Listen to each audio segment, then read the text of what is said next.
Behind the golden gates of Buckingham Palace, away from the flashing cameras and royal protocols, a love story unfolds that would make even the most skeptical hearts believe in true romance again. This is not just another tale of crowns and ceremonies. It's the extraordinary journey of two souls who found each other against all odds and showed the world that genuine love can bloom anywhere, even in the most unlikely places. From secret midnight phone calls to surprise visits that broke royal tradition. From supporting each other through public scandals to sharing quiet moments that nobody was supposed to see. Their story proves that real love doesn't need a perfect setting or a fairy tale beginning. Sometimes it just needs two people brave enough to choose each other again and again, no matter what the world thinks. Get ready to discover the moments that made millions believe in love again. The gestures that brought tears to hardened critics, and the simple acts of kindness that proved royalty isn't about the crown you wear. It's about the heart you share. The morning sun streamed through the tall windows of St. Andrews University as Catherine Middleton hurried across the courtyard, her dark hair catching the Scottish breeze. She had no idea that the young man walking just steps behind her, struggling with an armload of art history books, would one day become her husband and future king. William Wales, as he was known to his classmates, watched her disappear into the lecture hall and felt something shift inside his chest. This was September 2001, and the world was changing rapidly. The second in line to the British throne had chosen St. Andrews precisely because it was far from London's prying eyes, a place where he could be just another student. His protection officers blended into the background, and most students had agreed to treat him normally. But normal felt impossible when Catherine was around.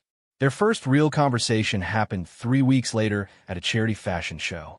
Catherine walked down the makeshift runway in a sheer dress over a black slip, confident and radiant. William sat in the front row, having paid £200 for his ticket to support the cause, but found himself unable to look away from her. After the show, he approached her at the after-party. "That was incredible," he said, his usual composure slightly shaken. "You looked absolutely stunning." Catherine smiled, tucking a strand of hair behind her ear. "Thank you. I was terrified I'd trip and fall flat on my face in front of everyone." "Well, if it helps, I don't think anyone would have noticed. They were all too busy being amazed." She laughed, and William knew he wanted to hear that sound for the rest of his life. They talked until the early hours about everything except his royal status. She treated him like any other university student, challenging his opinions on art and literature, teasing him about his attempts to cook pasta in his shared flat. Their friendship developed slowly over the following months. William would find excuses to study in the same library sections where Catherine spent her time. She would save him a seat in lectures, sharing her perfectly organized notes when he'd been too distracted by royal duties to focus properly. They joined the same water polo club, where Catherine's competitive spirit impressed everyone, especially William. "You don't hold back, do you?" he asked after she'd scored 3 goals in a match against Edinburgh University. "Not really my style," she replied, treading water beside him. "Is that a problem?" "Quite the opposite," he grinned. "I've never met anyone like you." The turning point came during their second year. They'd moved into a shared flat with 2 other friends, Fergus and Olivia. The arrangement was casual, just friends splitting rent, but the domestic intimacy changed everything. William found himself looking forward to Catherine's terrible cooking attempts and her habit of leaving art books scattered across every surface. She discovered his love for old movies and his surprising talent for doing laundry properly. One evening in November, they were alone in the flat. Catherine was curled up on the sofa, working on an essay about Renaissance art, while William attempted to prepare dinner. The smoke alarm went off when he burned the chicken, and they both burst into laughter as they waved towels at the shrieking detector. "Maybe we should order pizza," Catherine suggested, still giggling. "Probably safer for everyone involved," William agreed, collapsing beside her on the sofa. They were sitting closer than usual, and when Catherine looked up at him, something electric passed between them. William reached out and gently brushed a smudge of charcoal from her cheek. She'd been sketching earlier. His hand lingered there, and she leaned into his touch. "Kate," he whispered, using the nickname that would become famous worldwide. "Will," she replied softly. Their first kiss was gentle, tentative, as if they both understood they were crossing a line that would change everything. When they broke apart, William rested his forehead against hers. "I should probably tell you," he said quietly, "that this complicates things considerably." "I know," she replied. "Are you worried about what people will think?" "I'm worried about what this means for you. My life isn't exactly normal." Catherine took his hands in hers. "Nothing about this feels normal, but it feels right." They kept their relationship secret for months, even from their closest friends. William was terrified that media attention would destroy what they had before it properly began. They developed an elaborate system of coded texts and carefully planned meetings. When they wanted to spend time together, they'd arrange to be in the same places coincidentally. Their favorite hiding spot was a secluded area by the university's botanical gardens. They'd meet there between classes, sharing sandwiches and dreams about the future. Catherine never pressed William about his royal obligations, and he never made promises he couldn't keep about how their relationship might develop. "Do you ever think about what you want to do after university?" she asked one afternoon, lying on a blanket beside him as they watched clouds drift overhead. "Honestly, I try not to think too far ahead. There's so much that's already decided for me." He turned to look at her. "What about you?" "I want to do something that matters. Maybe work in art curation or help children through art therapy. Something where I can make a real difference, even if it's just for a few people." William smiled. "You'll be brilliant at whatever you choose. You have this way of making everyone around you feel important and valued. Even future kings," she teased. "Especially future kings," he replied seriously. "You remind me of who I am when the crown isn't involved." Their relationship became public during their third year when a photographer caught them skiing together in Switzerland. William had wanted to give Catherine a normal vacation, far from university stress and royal duties. They'd been so careful for so long, but one moment of letting their guard down changed everything. The morning after the photos appeared in newspapers worldwide, Catherine's phone rang constantly. Reporters camped outside her family's home in Berkshire. Her university friends were approached for quotes and offered money for stories. The pressure was immediate and intense. William found her sitting alone in their flat, staring at a newspaper with their photo on the front page. She looked smaller somehow, vulnerable in a way he'd never seen before. "I'm so sorry," he said, sitting beside her. "I wanted to protect you from this." "I knew it would happen eventually," she replied quietly. "I just didn't expect it to feel so overwhelming. We can end this now if you want. I'll understand. I never wanted to put you through this." Catherine looked at him with fierce determination. "Is that what you want?" "No," he said immediately. "But what I want doesn't matter if this destroys your life." She took his hands just as she had that first night they kissed. "What if I want to try? What if I think what we have is worth fighting for?" "Then we fight," he said. Together, they developed new rules and boundaries. Catherine learned to ignore the photographers and tabloid stories. William used his influence to limit media access to her family and friends. They leaned on each other through every crisis and celebrated every small victory together. The media painted her as everything from a commoner trying to marry above her station to a calculating social climber. But those who knew them saw something different. They saw a young woman who brought out the best in a prince, who challenged him to be better and supported him through his struggles with duty and expectation. Their university friends later described watching them together as seeing two pieces of a puzzle finally fit into place. Catherine grounded William, while he encouraged her confidence and ambition. They balanced each other perfectly, each making the other stronger and more complete. When they graduated in 2005, walking across the stage together in their caps and gowns, photographers captured not just two students completing their education, but a couple who had grown up together and chosen to face an uncertain future side by side. Catherine's parents, Michael and Carol Middleton, sat in the audience with tears in their eyes, knowing their daughter had found something rare and precious. William's father, Prince Charles, watched from a distance with a mixture of pride and concern. He saw how his son looked at Catherine, the same way he had once looked at Diana. But he also saw something his first marriage had lacked, a foundation of genuine friendship and mutual respect that had been tested and proven strong. As they left St. Andrews for the last time as students, William and Catherine knew they were entering a new phase of their relationship. The protected bubble of university life was ending, and the real world, with all its challenges and expectations, was waiting for them. Ready for whatever comes next? William asked as they loaded their belongings into cars for the journey south. As long as we're together, Catherine replied, and meant every word. Neither of them could have imagined the decade that lay ahead. The ups and downs, the temporary separation that would test their bond, the eventual proposal that would captivate the world, or the wedding that would be watched by 2 billion people. They only knew that what they had built together was worth protecting and fighting for, no matter what obstacles lay ahead. Their love story was just beginning. The years following university tested William and Catherine's relationship in ways neither had anticipated. While their love had flourished in the protective environment of St. Andrews, real life brought new pressures and expectations that threatened to pull them apart.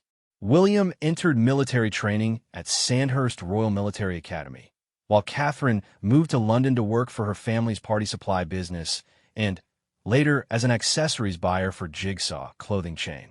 The physical separation was difficult, but the emotional distance was harder. William struggled with the weight of his destiny, knowing that every decision he made affected not just his life, but the future of the monarchy. He watched his father's complicated relationship with the press and public, saw how his mother's life had been consumed by royal duties and media scrutiny. The thought of exposing Catherine to that same pressure filled him with doubt. Catherine, meanwhile, found herself living in a strange limbo. She was too famous to live normally. Photographers followed her to work, analyzed her every outfit, speculated about her relationship status, but she had no official role or protection. The media dubbed her Waity Katie, implying she was simply biding her time until William proposed.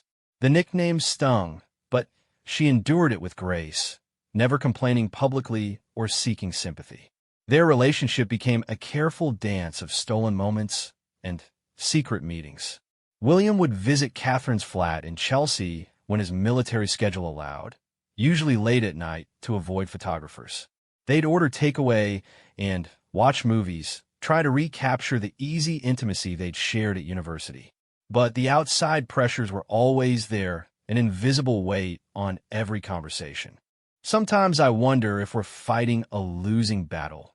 William confessed one evening in 2006 as they sat in Catherine's small kitchen. Every time we go out together, it becomes a media circus. Every time we're apart, they speculate that we're breaking up. I don't know how to give you a normal life. Catherine set down her cup of tea and looked at him steadily. I don't need a normal life, Will. I need an honest life. I need to know that we're building something real together, not just hiding from the world. What if I can't give you what you deserve? What if this never gets easier? Then we figure it out as we go. But we figure out together or not at all. Their relationship reached a crisis point in early 2007. William was struggling with the pressure of his royal duties and the constant media attention on Catherine. He began to pull away, canceling dates and becoming distant during their conversations. Catherine sensed the change, but didn't know how to address it without seeming demanding or clingy. The breakup, when it came, was devastating for both of them.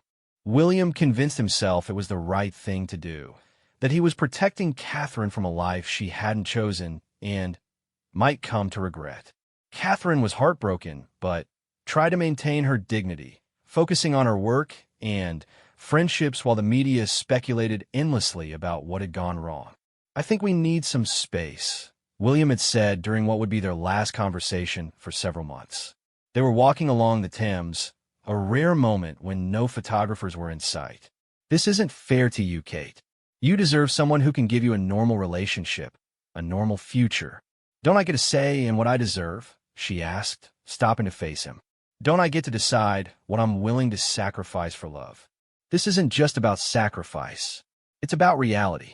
My life is never going to be simple, and I can't ask you to accept that." "You're not asking me to accept anything. You're making decisions for both of us, and that's not love, Will. That's control." The conversation ended with both of them in tears, walking away in opposite directions along the river that had witnessed so many of their happy moments together. The separation lasted 4 months, but they both felt every day of it. William threw himself into his military training, but found himself thinking about Catherine constantly. His friends at Sandhurst noticed his distraction and tried to set him up with other women, but he couldn't generate interest in anyone else. Catherine maintained her social life, attending parties and events with friends, but everyone who knew her could see that her heart wasn't in it. The turning point came at a mutual friend's birthday party. Catherine arrived first, looking stunning in a simple black dress, laughing with friends, but with a sadness in her eyes that hadn't been there during their university days. When William walked in an hour later, the entire room seemed to pause. They saw each other across the crowded space, and the months of separation evaporated in an instant. William made his way through the crowd, his heart pounding with every step.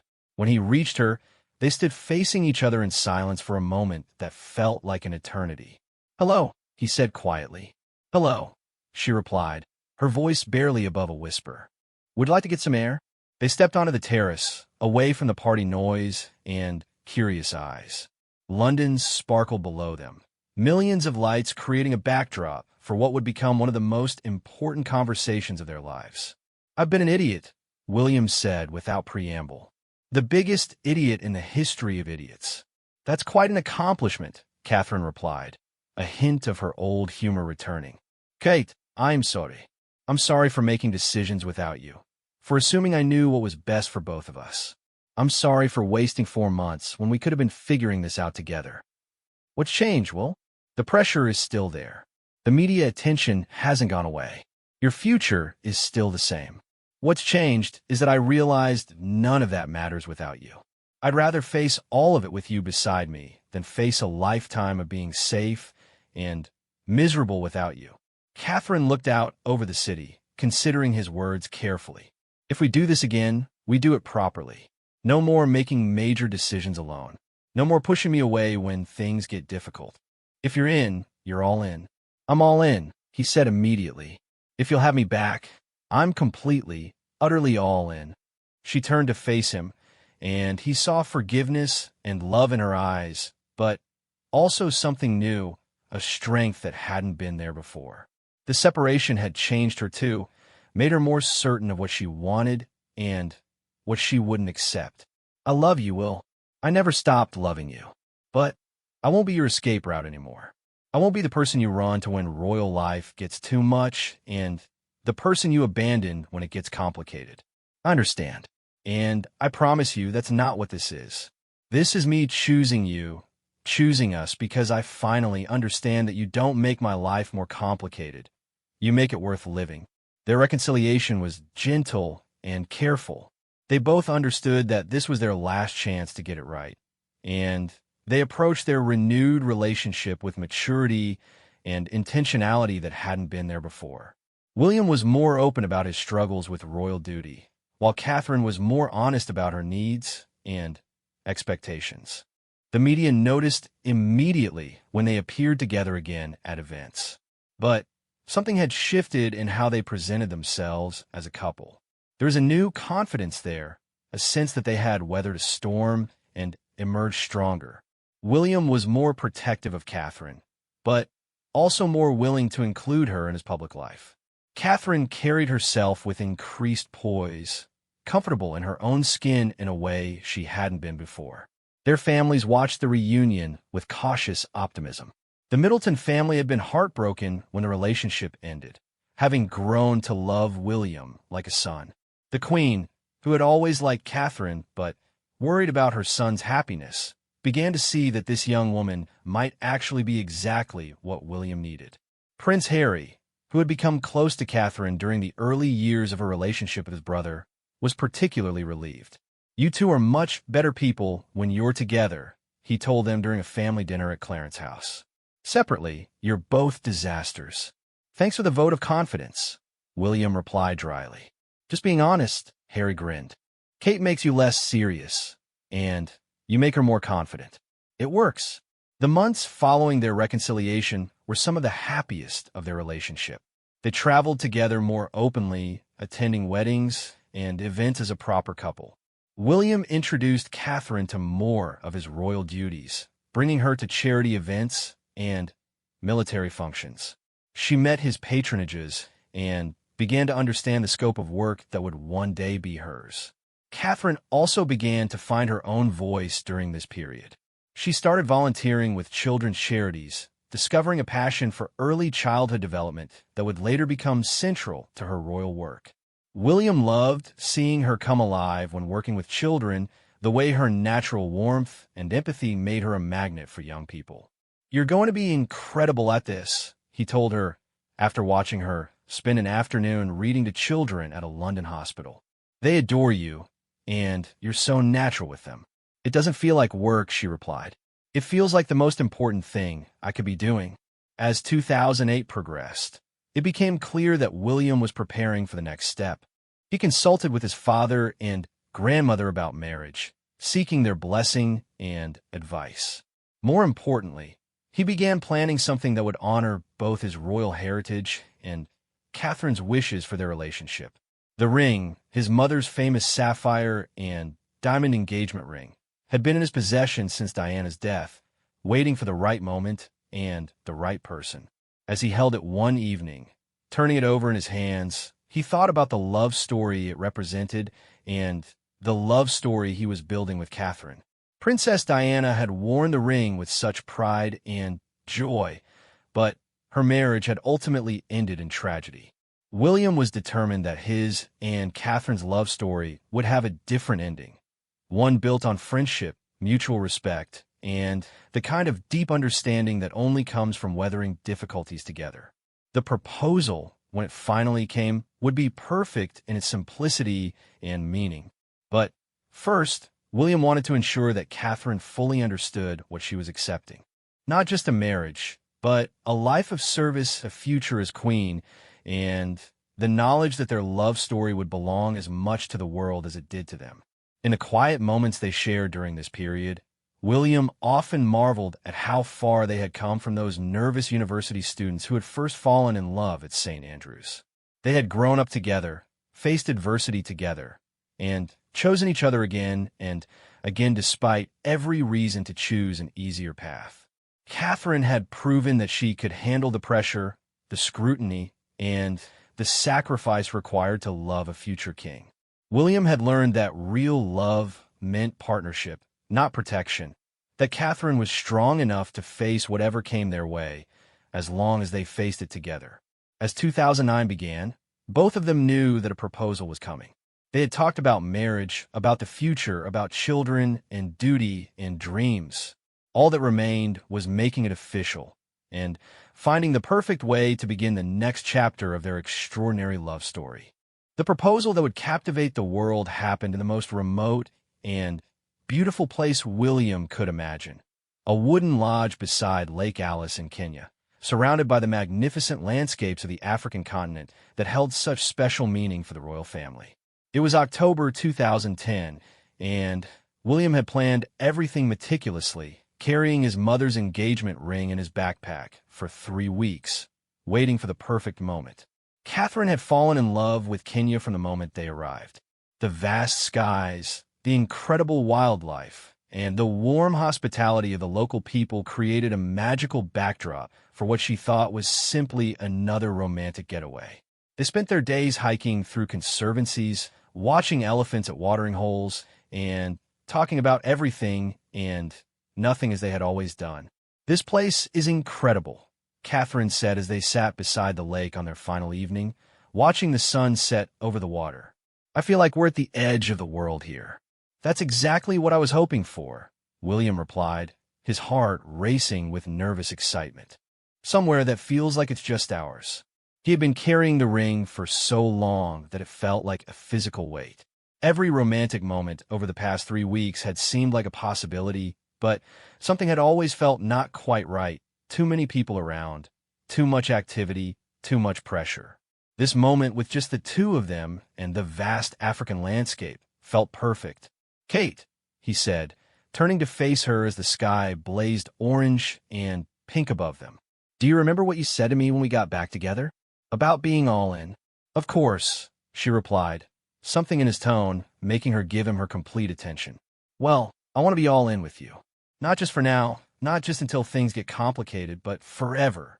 I want us to face everything together, the good times and the challenges, the public duties and the private moments. I want to build a life with you." William reached into his pocket and pulled out the small velvet box that had traveled thousands of miles with them. Catherine's breath caught as he dropped to one knee beside the lake. "Catherine Elizabeth Middleton," he said, his voice steady despite the emotion overwhelming him. "Will you marry me?" The ring, Princess Diana's stunning sapphire surrounded by diamonds, caught the last rays of sunlight as he held it toward her. Catherine stared at it for a moment, not because she was uncertain about her answer, but because she was overwhelmed by the magnitude of the moment and what it represented. "Yes," she said, her voice breaking with joy and tears. "Yes, absolutely yes." William slipped the ring on her finger with trembling hands, and they both stared at it in wonder. It fit perfectly, as if it had been waiting for her all these years. When they looked up at each other, both were crying and laughing simultaneously. "I love you so much," William said, pulling her into his arms. "I can't wait to spend the rest of my life proving it to you." "I love you too," she replied, holding him tightly. "I'm ready for all of it, the beautiful parts and the terrifying parts and everything in between." They spent hours by the lake that night, talking about their dreams for their marriage and their future family. William told her about growing up royal, about the pressures and privileges that would now be hers to share.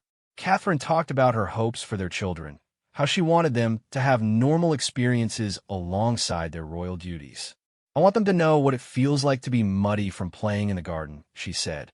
"I want them to understand kindness and empathy, not just duty and protocol. They'll have the best of both worlds," William assured her. "Royal responsibility and your family's warmth and normality. They'll be lucky children." The next morning, they called their families to share the news. Catherine spoke to her parents first, her voice bubbling with excitement as she told them about the proposal and showed them the ring via video call. "Oh, darling," Carol Middleton said, tears streaming down her face. "We're so happy for you both. Are you ready for everything that comes next?" "I think so," Catherine replied honestly. "I'm nervous, but I'm excited too. And I have Will beside me." Michael Middleton took the phone, his voice gruff with emotion. "William's a good man, Kate. You two are going to be wonderful together. We're incredibly proud of you." When they called the Queen, her response was characteristically measured but warm. "I'm delighted for you both," she said after William had formally asked for permission to marry Catherine. "Miss Middleton will make an excellent addition to our family. I look forward to welcoming her properly." Prince Charles was equally supportive, having grown to appreciate Catherine's steadying influence on his son over the years. "She makes you happy, William, and that makes me happy. I think your mother would have loved her very much." The engagement announcement sent shockwaves around the world. Within hours of the official statement from Clarence House, Catherine's photograph was on every front page, and speculation about the wedding dominated international news. The famous ring, last seen on Princess Diana's hand, became a symbol of continuity and hope for a new generation of royals. Their first official appearance as an engaged couple was at a photo call at St. James's Palace. Catherine wore a beautiful blue dress that complemented her engagement ring perfectly, and the joy on both their faces was evident to everyone present.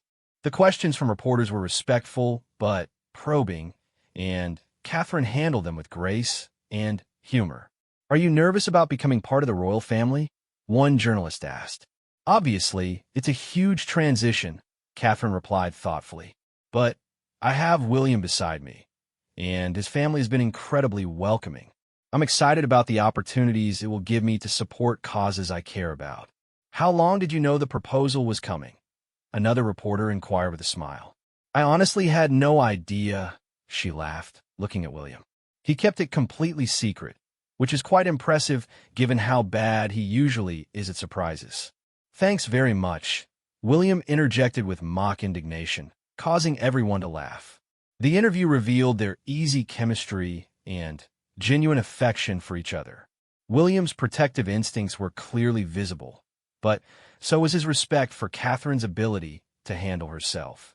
She answered questions confidently while deferring to his experience with royal protocol when appropriate. Wedding planning began immediately, with the ceremony scheduled for April 29, 2011, at Westminster Abbey. Catherine threw herself into the preparations with characteristic thoroughness, working with wedding planners and palace staff to create an event that would honor royal tradition while reflecting their personal style.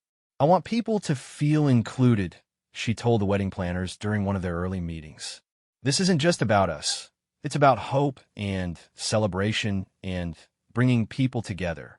I want the whole country to feel like they're part of our special day. The guest list became a delicate balance of royal protocol, diplomatic necessity, and personal preference. Catherine was determined to include the people who had been important to their love story. The university friends, her family's business associates, William's military colleagues, and representatives from their charitable work. The dress selection process was kept top secret, with Catherine working closely with Sarah Burton at Alexander McQueen to create something that would be both timeless and personal. She wanted a gown that would photograph beautifully, but also allow her to move comfortably during the long day of ceremonies. I want to feel like myself, she told Sarah during one of their design sessions. This is the most important day of my life, and I want to look back at these photos in 50 years and still love what I'm wearing. As the wedding approached, the relationship between William and Catherine deepened further. The pressure of planning a global event while managing their individual responsibilities could have driven them apart, but instead it revealed their strengths as a team. William handled the diplomatic and protocol aspects, while Catherine focused on the personal touches that would make the day meaningful.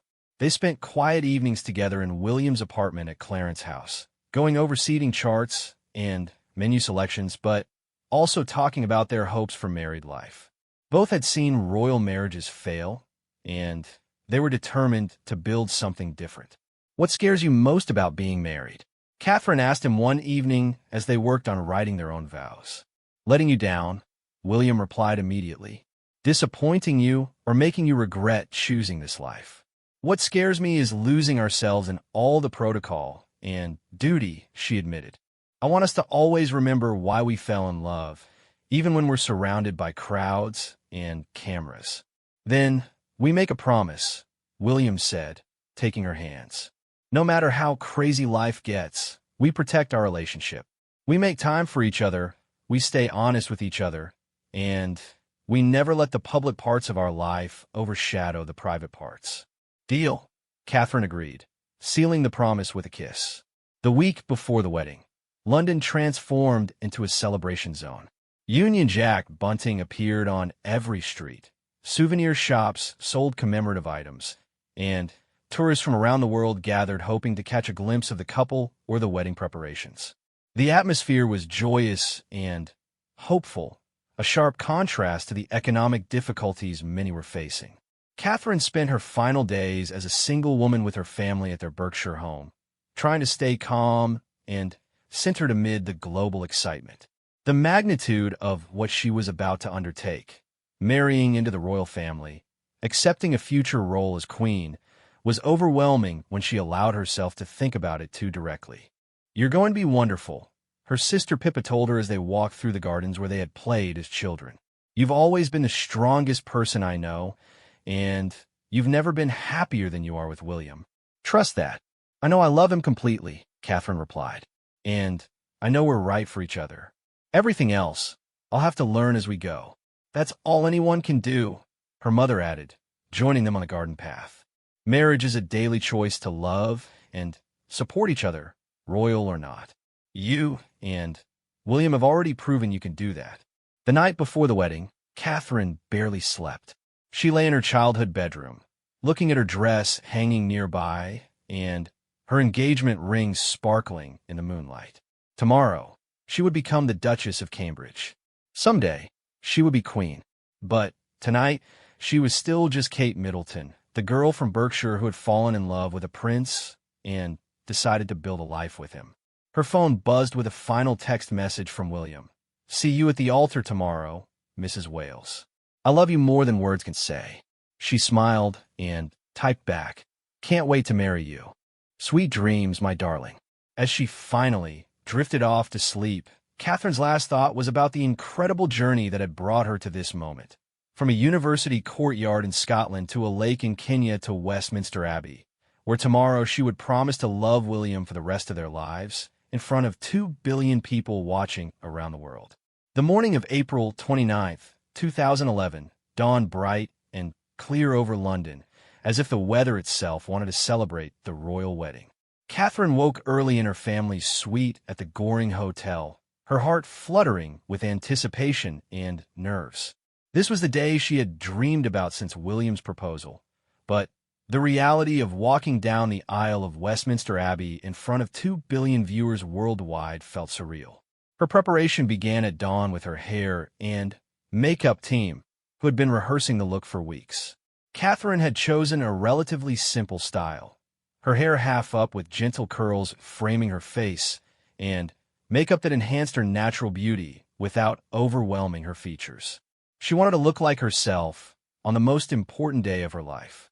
"How are you feeling, darling?" her mother, Carol, asked as she entered the room carrying a cup of tea and a light breakfast. "Excited," Catherine replied honestly, "and nervous but good nervous, like I'm about to start the greatest adventure of my life." "That's exactly what you're doing," Carol smiled, smoothing an imaginary wrinkle from her daughter's robe. "Your father and I are so proud of you. The way you've handled all of this pressure, all the attention, with such grace and strength, we couldn't be prouder." Meanwhile, at Clarence House, William was going through his own preparation with military precision. As a serving RAF officer, he would wear the red tunic of the Irish Guards, a regiment of which he was colonel. His brother Harry, serving as best man, helped him with the final details of his uniform. "Still time to run," Harry joked, adjusting William's medals. "I've got a car waiting outside." "Not a chance," William grinned. "I've been waiting for this day since I first saw her in that fashion show at university." "Good answer," Harry replied, then grew more serious. "She's perfect for you, you know. Mom would have loved her." William nodded, touched by the mention of their mother. "I think she would have. Kate has that same warmth, that same way of making everyone feel special." Back at the Goring Hotel, the moment had arrived to put on the dress. Sarah Burton from Alexander McQueen had created a masterpiece, a fitted bodice with long lace sleeves, a full skirt, and a 9-foot train. The lace was handmade by the Royal School of Needlework, incorporating rose, thistle, daffodil, and shamrock motifs representing the 4 countries of the United Kingdom. As Catherine stepped into the gown, her sister Pippa and close friends who were serving as bridesmaids gasped audibly. The dress transformed her, lending a regal air while maintaining the elegance and grace that were distinctly hers. "Kate, you look absolutely breathtaking," Pippa whispered, carefully arranging the train. "William isn't going to be able to speak when he sees you." The final touch was the Cartier Halo tiara, lent by the Queen from her personal collection. Made in 1936, it had been a gift to the future Queen Mother and seemed perfect for Catherine, substantial enough for the occasion, but delicate enough to complement her natural beauty. The journey to Westminster Abbey was a fairy tale moment that captivated millions watching around the world. Catherine rode in a glass coach with her father, Michael Middleton, who looked proud and slightly overwhelmed by the crowds lining the streets. Every window, balcony, and rooftop along the route was packed with well-wishers waving flags and cheering. "Look at all these people," Catherine marveled, waving gracefully at the crowds. "They're so happy and excited. This feels bigger than just our wedding." "That's because it is," her father replied gently. "You're giving people hope, darling. In difficult times, a love story like yours reminds everyone that beautiful things can still happen." Inside Westminster Abbey, 2,000 guests had gathered representing a perfect blend of royalty, diplomacy, and personal relationships.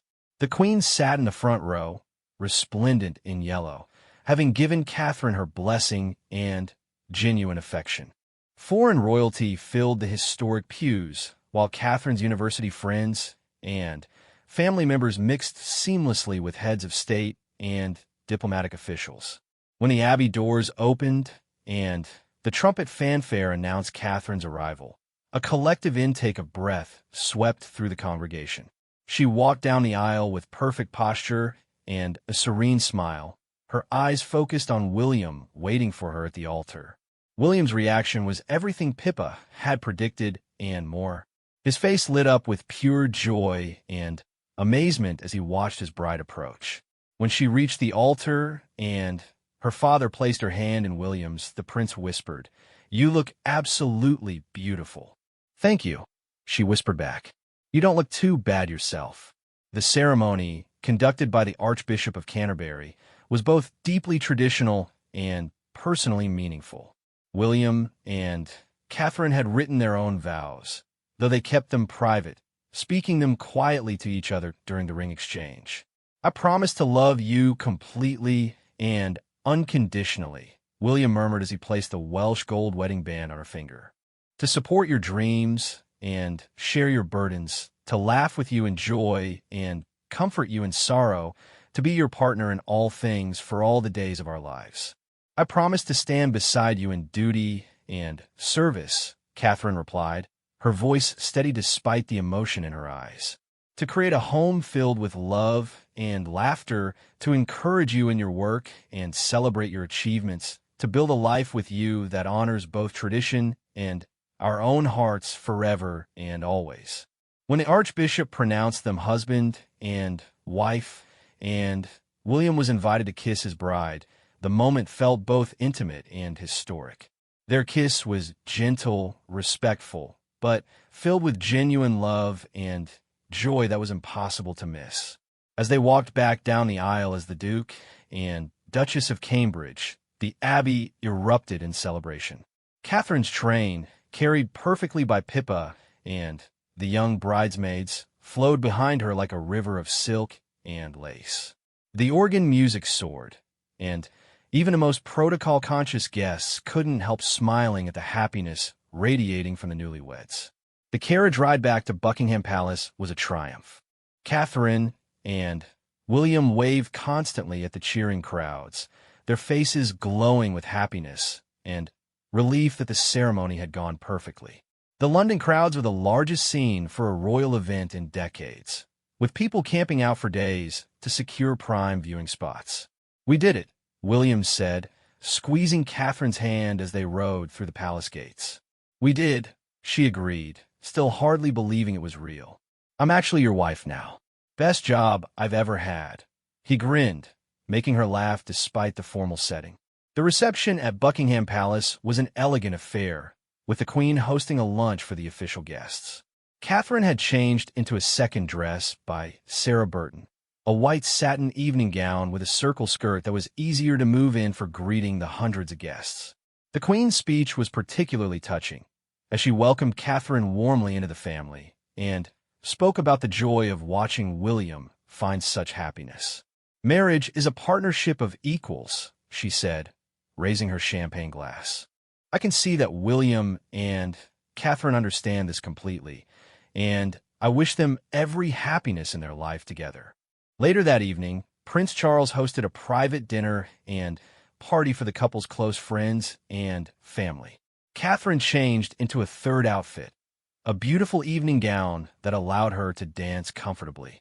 The party was relaxed and joyful, with speeches from both fathers and Harry's best man speech that had everyone laughing until they cried. "When William first told me about Kate," Harry said, "he described her as the most amazing girl who doesn't seem to realize how special she is. Well, Kate, after today, I think the whole world realizes how special you are. Welcome to the family. We couldn't be happier to have you.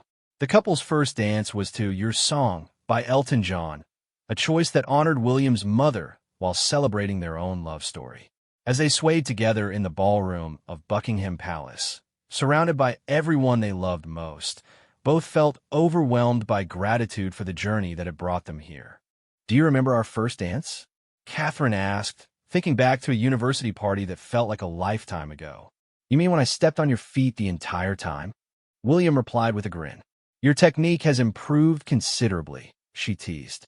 "I've had good motivation to practice," he said, spinning her gently. As the evening wound down, the newlyweds said goodbye to their guests and prepared for their honeymoon departure the next day. They would spend 10 days in the Seychelles, finally getting the privacy and quiet time together they have been craving. But first, they had one final public moment, appearing on the palace balcony for the traditional wedding kiss. The crowd stretching down the mall erupted in cheers as William and Catherine stepped out together, still in their wedding attire. Their second kiss of the day was met with deafening applause and the sight of thousands of Union Jack flags waving in celebration. "This is incredible," Catherine said, looking out at the sea of happy faces below them. "Look how joyful everyone is." "They're celebrating love," William replied. "Our love, but also the idea of love itself. That's pretty special." As they waved goodbye and stepped back inside the palace, both knew that their private life as a couple was now forever intertwined with their public role as representatives of the monarchy. But they also knew that the foundation they had built together, the friendship, trust, and deep love that had sustained them through university, separation, and reunion, would carry them through whatever challenges lay ahead. Their wedding day had been perfect, not because everything went according to plan, but because it authentically reflected who they were as individuals and as a couple. Catherine had looked radiant and confident, ready to embrace her new role while remaining true to herself. William had been relaxed and happy, clearly marrying his best friend and true partner.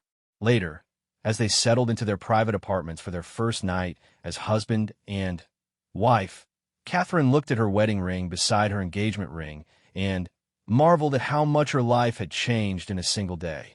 "Do you think we'll remember every detail?" she asked William as they sat together on their sofa, finally, alone after the longest day of their lives. "I think we'll remember the important things," he replied. "How beautiful you looked, how proud I felt standing beside you, how right it all felt despite the incredible scale of it all, and how much we love each other," she added. "Especially that," he agreed, pulling her close. "That's the only thing that really matters." They had survived their wedding day with their love intact and their commitment to each other stronger than ever. Tomorrow, they would begin their life together as the Duke and Duchess of Cambridge, but tonight they were simply William and Catherine, newlyweds starting the greatest adventure of their lives. The years following their fairy tale wedding brought William and Catherine face to face with the reality of building a marriage while living in the public eye. Their honeymoon in the Seychelles had given them 10 precious days of complete privacy, swimming in crystal-clear waters and sleeping late without any obligations except to each other. But returning to London meant stepping back into their roles as working royals and learning to balance their personal relationship with their public duties. Their first official tour as a married couple was to Canada and California in the summer of 2011, just 2 months after their wedding. Catherine had spent weeks preparing, working with palace staff to understand protocol, studying briefing papers about the places they would visit, and carefully selecting a wardrobe that would respect local customs while representing British fashion. "I'm terrified I'll make some terrible mistake," she confided to William on the plane to Ottawa. "What if I say the wrong thing or insult someone accidentally?" "You'll be brilliant," William assured her, taking her hand. "Just be yourself. That's all anyone could ask for. And it's exactly what people want to see." The tour was a tremendous success. Catherine's warmth and genuine interest in the people she met won hearts across both countries. In Calgary, she gamely tried her hand at bronco riding, laughing delightedly when she stayed on the mechanical bull longer than William. In Los Angeles, she charmed Hollywood stars at a charity gala with her down-to-earth humor and obvious devotion to the causes she was supporting. But it was the smaller, unscripted moments that revealed her true character. When a young girl with cancer gave Catherine a handmade drawing, she crouched down to the child's level and spent several minutes talking with her about the artwork, seemingly oblivious to the waiting schedule and clicking cameras. When torrential rain threatened an outdoor event in Prince Edward Island, Catherine insisted on continuing despite being soaked, saying the crowd had waited too long to turn back because of weather. "She's a natural," one of the seasoned royal correspondents wrote after the tour. "The Duchess has found the perfect balance between royal dignity and human warmth. She makes everyone she meets feel special and valued." Back home, William and Catherine settled in a married life at their cottage on the island of Anglesey, where William was stationed as an RAF search and rescue pilot. These were perhaps their happiest and most normal years, when they could grocery shop together without causing pandemonium and enjoy quiet dinners at home like any other young married couple. Catherine threw herself into learning about her new royal patronages, focusing particularly on organizations that worked with children, addiction recovery, and mental health. She visited shelters and treatment centers, always staying longer than scheduled, because she was genuinely interested in the work being done and the people being helped. She asked the right questions, noted the director of one addiction center Catherine visited. She doesn't just smile and move on. She wants to understand the real challenges and how she can help make a difference. In 2012, their happiness was tested when Catherine was hospitalized with severe morning sickness during her first pregnancy. The news that they were expecting their first child had to be announced earlier than planned due to her condition, and the intense media attention that followed was overwhelming. William was fiercely protective during this period, rarely leaving Catherine's side during her hospital stay and making it clear to palace staff that her health came before any public engagements. "My wife and baby come first," he told his private secretary firmly when asked about upcoming commitments. "Everything else can wait." Catherine's pregnancy was difficult, but she approached it with typical determination. Even when feeling terrible, she continued working when possible, though she had to cancel several high-profile engagements. The public was understanding and supportive, sending thousands of get-well messages and gifts for the expected baby. "The whole country is invested in this pregnancy," William observed as they read through bags of mail from well-wishers. "They feel like they're part of our story." "That's beautiful, but also slightly terrifying," Catherine replied with a weak smile. "This baby is going to have the most public childhood in history." Prince George Alexander Louis was born on July 22, 2013, and the world celebrated along with his parents. William was present for the birth, holding Catherine's hand through the long labor and being the first to hold his son afterward. "He's perfect," William whispered, tears streaming down his face as he looked at the tiny prince sleeping in his arms. "Kate, we made this incredible little person." "We did," she replied, exhausted but radiant with joy. "He's so beautiful. I can't believe he's really ours." The public debut of Prince George on the steps of the Lindo Wing became one of the most photographed moments in royal history. Catherine, looking remarkably fresh for someone who had given birth just hours earlier, cradled her son while William beamed with pride beside them. Their obvious happiness and the tender way they looked at each other and their baby created an iconic image of young love and new parenthood. Adjusting to parenthood while maintaining their public duties was challenging. Catherine was determined to be a hands-on mother, often caring for George herself rather than relying entirely on nannies. William took paternity leave from his military duties, and they spent precious weeks together as a family of three, learning the rhythms of life with a baby. "I want him to have as normal a childhood as possible," Catherine told her mother during one of Carol's visits. Obviously, there will be security and protocols, but I want him to play in the mud and have scraped knees and all the regular childhood experiences. You'll find a way to balance it all, Carol assured her. You and William are going to be wonderful parents. Princess Charlotte Elizabeth Diana was born on May 2nd, 2015, completing their sense of family happiness. Catherine's second pregnancy was easier, and she was able to maintain more of her public schedule. The choice of Diana as one of Charlotte's names was deeply meaningful to both William and Catherine, honoring the grandmother the children would never meet, but whose influence on their father's life was immeasurable. "I think Mom would have been the most devoted grandmother," William said as they introduced Charlotte to the world. "She would have spoiled both children completely and filled their lives with adventure and laughter." "Then, we'll have to make sure we do that for her," Catherine replied, kissing their daughter's tiny forehead. Watching William with their children revealed new depths to his character that made Catherine fall in love with him all over again. He was patient, playful, and completely devoted to being the kind of father he had always wanted to be. He changed diapers, read bedtime stories, and insisted on being present for bedtime routines whenever his schedule allowed. "You're an amazing dad," Catherine told him one evening after he had spent an hour building block towers for George to knock down. "Seeing you with them makes me remember why I fell in love with you all over again." "Being their father is the best job I've ever had," William replied. "Even better than being your husband, though that's pretty incredible too."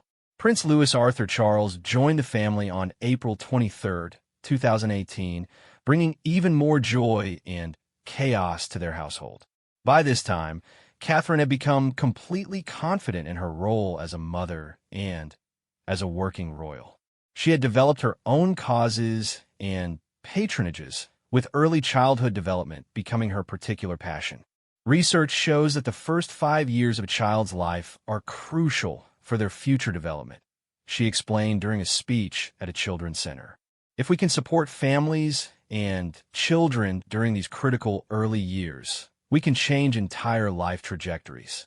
Her work in this field was thorough and evidence-based, earning respect from academics and practitioners in the field.